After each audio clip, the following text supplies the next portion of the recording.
সেনাপ্রধান ওয়াকারুজ্জামানকেও পদত্যাগ করতে বলা হতে পারে। শেখ হাসিনা যে ফিরে যেতে চাইছেন, তাহলে সেখানে তাদের রহমান সরকারের প্রতিক্রিয়া কি কি হতে পারে এটা প্রত্যেকদিন জানতে পারলাম। যেহেতু শাহাবুদ্দিন সাহেব শেখ হাসিনা পরিবারের অত্যন্ত ঘনিষ্ঠ, ফলে স্বাভাবিকভাবেই তার আমার এবং আমার উত্তর নিশ্চিত করে দেন পরে 4 দিন আগে, যখন বাংলাদেশের কোনো গণমাধ্যম জানতো না যে হ্যাঁ শাহাবুদ্দিনকে পদত্যাগ করতে বলা হয়েছে, এবং সেনাপ্রধান ওয়াকারুজ্জামানকেও পদত্যাগ করতে বলা হতে পারে। আমার কাছে দুটি খবর ছিল। ওয়াকারুজ্জামানের ঘটনাটা এখনো ঘটেনি। তার আগে নৌবাহিনীর প্রধান ওয়াকারুজ্জামান তুরস্কে যাওয়ার আগে নৌবাহিনী প্রধান পরিবর্তন ঘটেছে। তিনি তারপরে গেছেন, কলকাতা থেকে ফেরার পর হয়ে গেল। তার কারণ হচ্ছে যে তারেক রহমান সরকারের অনেকে মনে করেন যে এই দুই ব্যক্তি তারা যে ভূমিকাই পালন করে থাকুন সাম্প্রতিক সময়, কিন্তু এরা ব্যক্তিগতভাবে পরিবারের অত্যন্ত ওয়াকারুজ্জামানের আত্মীয়তার সম্পর্ক আছে। একটা কথা বলছিলেন পক্ষ থেকে, আমি অনেকবার বলেছি নানা জায়গায়, 4 আগস্ট 2024 যেরকম সেনাপ্রধান ঘোষণা করেছিলেন যে যদি হাজার হাজার আন্দোলনকারী জমায়েত হয় তাহলে সেনাবাহিনী কোনো গুলি চালাবে না। কারণ আমি প্রশ্ন তুলেছিলাম যদি শেখ হাসিনা যেদিন ফিরবে সেদিন যদি এরকম হাজার হাজার কেন লাখো লাখো জমায়েত হওয়ার, মানে আমি যা ফিডব্যাক পাচ্ছি তাই ঘটনা করতে পারে, তাহলে সেদিন সেনাবাহিনী কি গুলি চালাবেন না এরকম কোনো সিদ্ধান্ত নেবেন? তা সেটা ওয়াকারুজ্জামান নিলেও দিতে পারেন। মনে হয় তার ক্ষেত্রে পরিবর্তন হলে আমি অবাক হবো না আর কি। আর কি হতে পারে? আর কি হতে পারে বলতে এখনো আওয়ামী লীগকে একটা রাজনৈতিক স্পেস দেওয়ার কথা বিএনপি ভাবছে, কিন্তু এটা সেই রাজনীতি মাথায় রেখে নয়। তো এখন ঘটনা হচ্ছে যে তিনি কিন্তু রাজি কিনা আমি জানি না, শুনেছি তিনি রাজি নন, তিনি শেখ হাসিনার পরিবর্তে দায়িত্ব নিতে রাজি নন। ফলে বিএনপির মধ্যে প্রথমত হচ্ছে শেখ সরকারের মধ্যে শেখ হাসিনার ঘনিষ্ঠ যারা, তারা হয়তো কেউ তারেক রহমান সরকারের সঙ্গে বিশ্বাসঘাতকতা করবেন এমন নয়, কিন্তু তবুও বলে নাকি সিঁদুরে মেঘ দেখলে ডরায় অনেকে, সেই কারণে যে তাদের সরিয়ে দেওয়া এই সময়, তাহলে সরানোর তো কোনো কারণ কিছু নেই। আর ওই রেজিগনেশন লেটারটা সকলেই দেখেছেন, তাদের প্রথম একটি লাইন মাত্র তিনি হাতে লিখেছেন, বাকি গোটাটাই টাইপ করা, তাই না? সইটা আর প্রথম লাইনটা, এই দুটো লাইন নিজের হাতের লেখা, বাকি গোটাটাই টাইপ করা। তাহলে এটা আজকের দিনে বুঝতে কোনো অসুবিধা হয় না যে তিনি স্বেচ্ছায় করেছেন, সেটা লেখা থাকবে, খুবই স্বাভাবিক। কিন্তু আমি জানি ব্যক্তিগতভাবে রাষ্ট্রপতি ভবনে আমার ঘনিষ্ঠ সূত্র ছিল, ফলে আমার প্রণব মুখার্জির একটা বই তিনি চেয়েছিলেন, তার উপহারও পাঠিয়েছিলাম, তিনি পড়েছেন। আমি বলি যে তিনি কিন্তু আপনার সঙ্গে আমার সঙ্গে নিয়মিত দেয়। তো ফলে আমার ইচ্ছে আছে ভবিষ্যতে তার একটা সাক্ষাৎকার। এখন যাই না সেটা সম্ভব কিনা, কারণ তিনি তো আছেন দেশের মধ্যে, এখন হয়তো নয়, যখন তিনি স্বচ্ছন্দ বোধ করবেন তখন দেখা যাবে। তো বলছিলাম যে যে পরিবর্তন গুলো শেখ হাসিনার ঘটনায় ঘোষণায়, এই কতগুলো ঘটনা যেটাকে উড়িয়ে দিচ্ছিলেন অনেকে বাংলাদেশে, কিন্তু এটা উড়িয়ে দেওয়ার ঘটনা নয়। বেচারা প্রথম ক্যাজুয়ালিটি হলেন রাষ্ট্রপতি, দ্বিতীয় ক্যাজুয়ালিটি আরো কেউ হতেন, তৃতীয় ক্যাজুয়ালিটি কেউ হতে পারেন, চতুর্থ হচ্ছে আওয়ামী লীগকেও পরিবর্তন করা যায় কিনা। ফলে এমন একটা অবস্থায় খুবই মানে এটা বলবো যে শেখ হাসিনার ঘোষণায় সত্যি মানে সরকার কিন্তু সিরিয়াসলি নিয়েছেন, বাকিরা মনে করছেন নাটক, কিন্তু তারেক রহমান সরকার অনেক জানেন তারা শেখ হাসিনার ঘোষণা যেটা করেন সেটা তিনি করেন এবং করলেন। বলুন তুমি আছো। আমি এই জায়গাটাতে একটু কনফিউজ মনে হয় যে মানে সেটা ফিরে আসার বিষয়টা কিন্তু সীমিত হয়ে গেছে, বা মানে এটা যতগুলো ঘটনা ঘটার কথা সেই অর্থে কোনো প্রিপারেশন, কোন ধরনের আয়োজন, ইন্টারনালি কোনো কিছু আরো আগাচ্ছে কিনা, এই বিষয়গুলো কেন যেন একটু মনে হয়। দেখুন, এটা ঘটনাটা যে শেষ পর্যন্ত তো একটা ভারত সরকারকে সিদ্ধান্ত নিতে হবে। ফলে এই পরিস্থিতিটা এর মধ্যে দুটা ঘটনা, সেটা হচ্ছে যে ভারতে সেপ্টেম্বর মাসে ব্রিক শিখর সম্মেলন অনুষ্ঠিত চলেছে। এই খবরটিও প্রথম আমি করি বোধ প্রিন্টে এবং সব জায়গাতেই। নরেন্দ্র মোদী প্রধানমন্ত্রী তারেক রহমানকে সফরে আমন্ত্রণ জানিয়েছেন এবং ধরুন তিনি আছেন, এখনো তারা ঘোষণা করেননি। এবার আমি একটু ক্ল্যারিফাই করে দিই, গতকাল পররাষ্ট্র মন্ত্রণালয়ের ছিল সে প্রশ্নে এই বিষয়ে আপনাদের পরে জানাবো, তিনি ডিনাই করেন, কিন্তু পরে জানানো হবে এই কারণে যেহেতু এটা সেপ্টেম্বর মাস হবে, বহু দেরি আছে, ফলে সকলে সেই শিখর সম্মেলনের আগে হয়তো ঘোষণা করা হতে পারে কারা কারা আসবে। এখন তারেক আমন্ত্রণ করাটা ব্যক্তিগত প্রধানমন্ত্রী বা ব্যক্তিগত তারেক রহমানকে নয়। এই মুহূর্তে বাংলাদেশ হচ্ছে বিমস্টেকের পৌরোহিত্য করছেন। আগেও 2012 সালে ভারতের গোয়াতে ব্রিক্স সম্মেলন অনুষ্ঠিত হয়েছিল, তখন শেখ হাসিনা প্রধানমন্ত্রী ছিলেন এবং তাকে আমন্ত্রণ জানানো হয়েছিল। ফলে সেই পরম্পরা অনুসারে তারেক রহমানকে আমন্ত্রণ জানানো হচ্ছে। এখন ধরুন শেখ হাসিনা ডিসেম্বরে, তার আগে সেপ্টেম্বরে তারেক রহমান দিল্লি আসবেন ব্রিক্সের সম্মেলন উপলক্ষে। সেখানে কি মোদী বা তারেক রহমানের মধ্যে এমন কোনো আলোচনা হবে না যেটাতে আওয়ামী লীগ প্রসঙ্গ থাকবে? নিশ্চয়ই আলোচনা হবে। ফলে সেই আলোচনার ভিত্তিতে অনেকটা নির্ভর করবে শেখ হাসিনা কিভাবে ফিরবে। ফলে আপনাদের তারেক রহমানকে সিদ্ধান্ত নিতে হবে, যেটা গতকাল পরশুদিন আপনাদের প্রতিমন্ত্রী বলেছেন যে চিঠি আমাদের কাছে এসেছে, আমরা প্রধানমন্ত্রীর কাছে পাঠিয়ে দিয়েছি, ফলে প্রধানমন্ত্রী সিদ্ধান্ত নেন। ফলে যেহেতু প্রধানমন্ত্রী এখনো কোনো সিদ্ধান্ত ঘোষণা করেননি, সেই কারণে ভারতের পররাষ্ট্র মুখপাত্র সরাসরি স্পষ্ট হাত বাড়িয়ে কোনো জবাব দিতে চাইছে না। দাদা আমি এত তো ব্যাপার, এটা একটা নেগোসিয়েশন ছাড়া ফেরা সম্ভব নয়, এটা সকলেই জানে। একটা নেগোসিয়েশন কিন্তু একটা হতে হবে। সেই নেগোসিয়েশনে আপনাকে একটা পথ বললাম, একদিকে যেমন তারেক রহমান সরকার প্রশাসন থেকে তথাকথিত হাসিনা পন্থী অনুরাগীদের অপসারণ করবেন। তৃতীয়ত শেখ হাসিনা আওয়ামী লীগ সম্পর্কে একটা অন্য বার্তা দেওয়ারও চেষ্টা করেছেন, রাজনৈতিক বার্তা, যে শেখ হাসিনা নয় অন্য কেউ দায়িত্ব নিলে তারা দিতে পারেন জায়গা।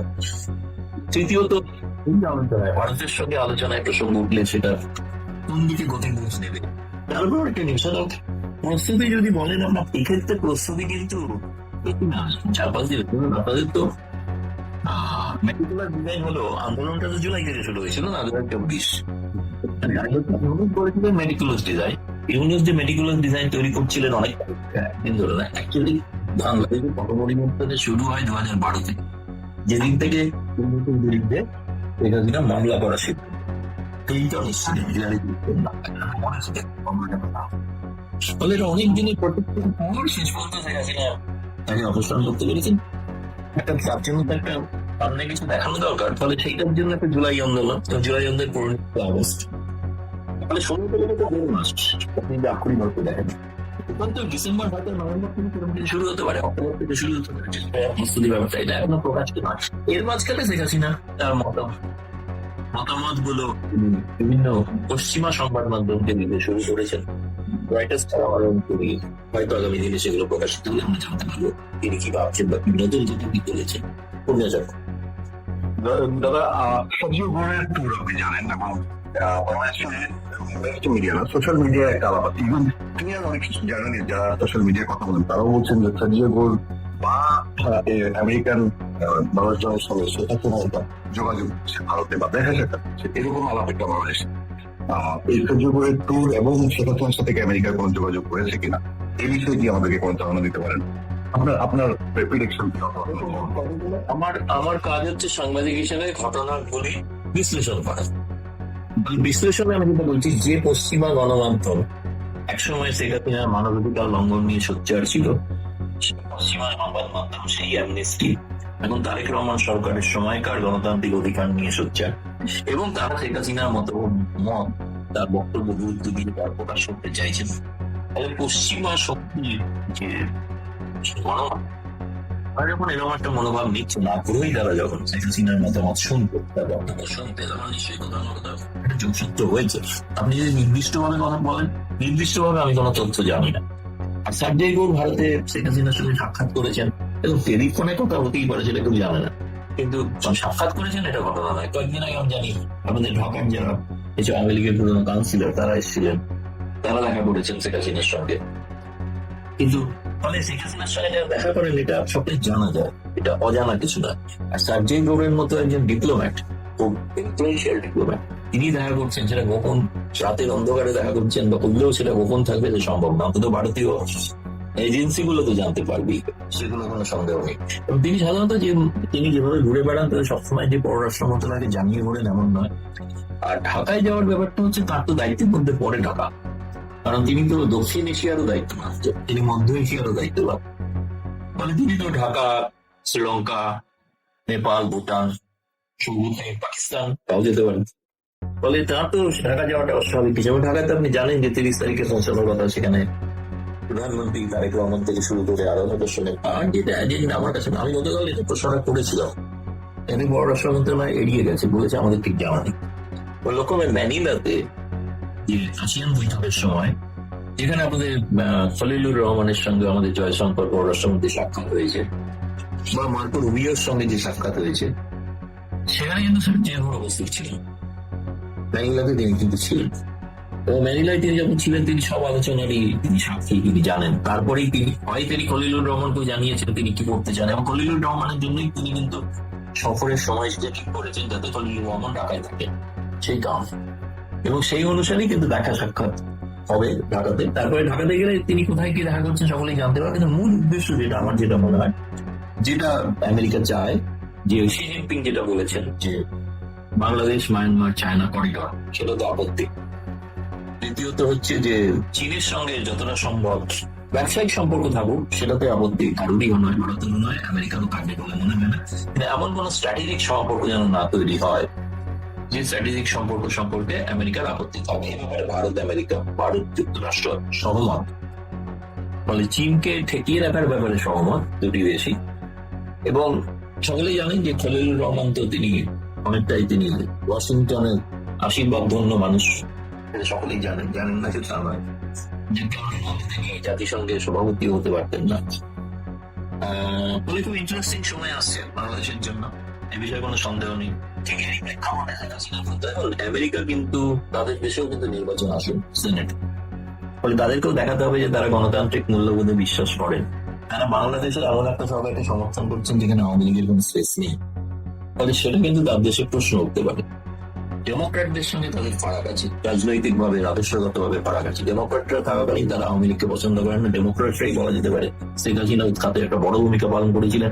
ইউএস এড যে পাঠিয়েছিলেন, সেই এড ট্রাম্প এসে বন্ধ করে দিয়েছে, সব এখনকার মতো দেওয়া হয় না। মার্কিন দূতাবাসে জামায়াত সহ বহু 48 জন যে কর্মী নিয়োগ হয়েছিল তাদের অধিকাংশকেই এখন সরিয়ে দেওয়া হয়েছে। 1-2 জন আছেন সিনিয়র লেভেলে আছে, বাকিরা নেই। ফলে এক্ষেত্রে একটা খুব আমি বলছি যে ট্রাম্প প্রশাসনের দৃষ্টিভঙ্গি বাইডেন প্রশাসনের দৃষ্টিভঙ্গি থেকে ডিফারেন্ট, আলাদা। সেটা আমরা আমি ফোরকাস্ট করতে পারবো না। সেটা উনি ঢাকায় গেলে তখন কিভাবে কথা বলছেন, মিলিত হবেন, সুশীল সমাজের সঙ্গে মিলিত হবেন, টাউন হল করতে পারেন, সমস্ত রাজনৈতিক কাজের সঙ্গে দেখা করবেন, এবং দেখা যায় সুরক্ষিত দাঁড়ায়। দাদা, আমি সবশেষ একটা প্রসঙ্গে একটু তার মতামত জানতে চাই। সেটা হলো বাংলাদেশে এরকম একটা ব্যাপার আছে, যেমন বিএনপি যদি বলি যে 24-এর পরে কোন সময়ে অত বেশি ভারত বিরোধী বক্তৃতা দেয়নি, বিএনপি নয়, মিড লেভেলে দিয়েছে। আর এর আগে শেখ হাসিনা পতনের আগের সময়টা, বছর খানিক সময়টা বিএনপি তোমার ভারত বিরোধী বক্তৃতা। এখন যে রাষ্ট্রপতি শাহাবুদ্দিন সরানো হচ্ছে বা অন্যান্য যাদেরকে সরানো হচ্ছে, এমন একটা ধারণা অনেকের মধ্যে আছে যে এটা শুধু আওয়ামী লীগের লোক না, ভারত সংশ্লিষ্ট এবং ভারতের সঙ্গে যাদের যোগাযোগ, ভারত যাদেরকে পছন্দ করে এমন মানুষজনকে সরানো হচ্ছে কিনা আপনার কি মনে হয়? বাংলাদেশে বিএনপি সরকার এসে ভারত ঘনিষ্ঠ মানুষদের গুরুত্বপূর্ণ জায়গা থেকে সরাচ্ছে কিনা, আপনার কাছে কি এরকম মনে হয় কিনা? এটা মনে হতো, আমি নিশ্চিত হতাম যদি আপনাদের স্বরাষ্ট্রমন্ত্রীকে সরিয়ে দেওয়া হয়। কিন্তু 9 বছর ভারতে ছিলেন রয়ের তত্ত্বাবধানে, তিনি তো বাহাদুরিয়াতে আছেন না, ফলে ভারতপন্থী মানুষ ক্যাবিনেটে আছেন। আমি এখনো বিশ্বাস করতে রাজি নই যে ভারতপন্থী বলে সরিয়ে দেওয়া হচ্ছে। ঠিক আছে, থ্যাংক ইউ ভেরি মাচ।